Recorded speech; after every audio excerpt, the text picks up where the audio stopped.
ही रही है।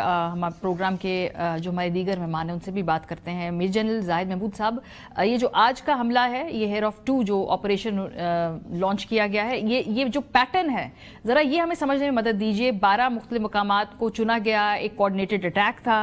क्या ये कोई नया नेक्सस है? क्या ये कोई एक नया इसको इंटरप्रेट कैसे करेंगे आज के जो वाक़यात हैं इनको? Maria, thank you very much for having me ji. और शायद रिंद साहब को और टीपू साहब को मेरा बहुत सलाम। देखिए, ये कोर्सिव टैक्टिस है जी। एक बड़ा स्वैथ उन्होंने दिखाया है, साइकोलॉजिकल डोमेन में वो जाना चाहते हैं ताकि कोर्स कर सके एक तो गवर्नमेंट को, जो बलोचिस्तान की गवर्नमेंट है इस वक्त जो लीड कर रही है, पॉलिटिकल लीडरशिप जो उनकी, उसको कोर्स किया जाए, पॉपुलेशन को कोर्स किया जाए, फियर्स इंस्टिल करके एक होपलेसनेस और हेल्पलेसनेस की एक सिचुएशन क्रिएट की जाए। अगर ये कामयाब हो जाते हैं और थोड़ा सा ये प्रोलॉन्ग हो जाता है, ये जो आज अटैक्स उन्होंने मुख्तलिफ जगहों पे किए हैं, तो आप अंदाजा लगाएं कि उनके ऑब्जेक्टिव्स हासिल कर सकते थे। लेकिन अल्हम्दुलिल्लाह the government responded, The people responded, and most importantly जो हमारी मिलिट्री या सिक्योरिटी फोर्सेस उन्होंने रिस्पॉन्ड किया। और जिस तरीके से अभी शायद रिंद साहब बता रहे हैं एंड बिल्कुल सही बता रहे हैं कि 103 और अभी कुछ कंपाउंड्स वगैरह क्लियर हो रहे हैं, तो आई एम श्योर कि ये फिगर ऊपर जाएगा एनिमी का जो मारे गए।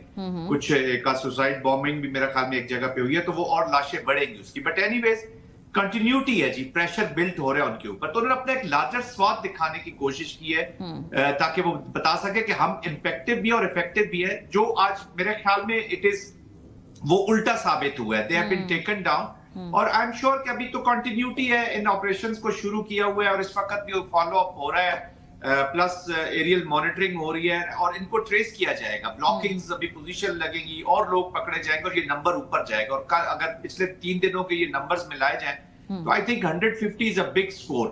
लेकिन हैविंग सेड दैट, जो विल एंड डिटर्मिनेशन और जो मोरल इस वक्त नजर आ रहा है, आई थिंक ये अभी उसमें नई रूप फूंकेगा हमारे रिस्पॉन्स में। और अब जिनको थोड़े से शक शुबहात है, या जो पॉलिटिकल पोलराइजेशन की वजह से या इकोनॉमिक रीजंस की वजह से जिनका इलीगल स्पेक्ट्रम, अभी जैसे देखे ना तहरीके तालिबान अफगानिस्तान की जो मिलिट्री उन कमांडर्स हैं या कमेंडेंट्स हैं, उनके भी लीडर्स, और प्लस उनके जो माशाल्लाह religious so called radical leaders हैं, उनके भी जो इंटरेस्ट है वो पाकिस्तान के अंदर जो इलीगल इकोनॉमी है वो उसको चैलेंज हो गया है ना, तो वो उसको भी गुस्सा उनको है। फिर ऑफ कोर्स इंडियन फैक्टर तो मेजर फैक्टर है, स्ट्रक्चर्ड स्टेट है पूरी। तो I think it will boost Pakistan response effort जो है, और इसको अब सीरियस लेना होगा। और अभी किसी को कोई शक नहीं होना चाहिए। एक चीज याद रखिएगा, पाकिस्तान में please discourage all those voices जो किसी भी डोमेन में, चाहे सोशो पॉलिटिकल इकोनॉमिक या मिलिट्री, किसी डोमेन में अगर डिस्कॉर्डेंसी या पास्ट की प्रैक्टिसेस को सामने रखते हो या अपनी पावर में आने के लिए उसके लिए करते हैं,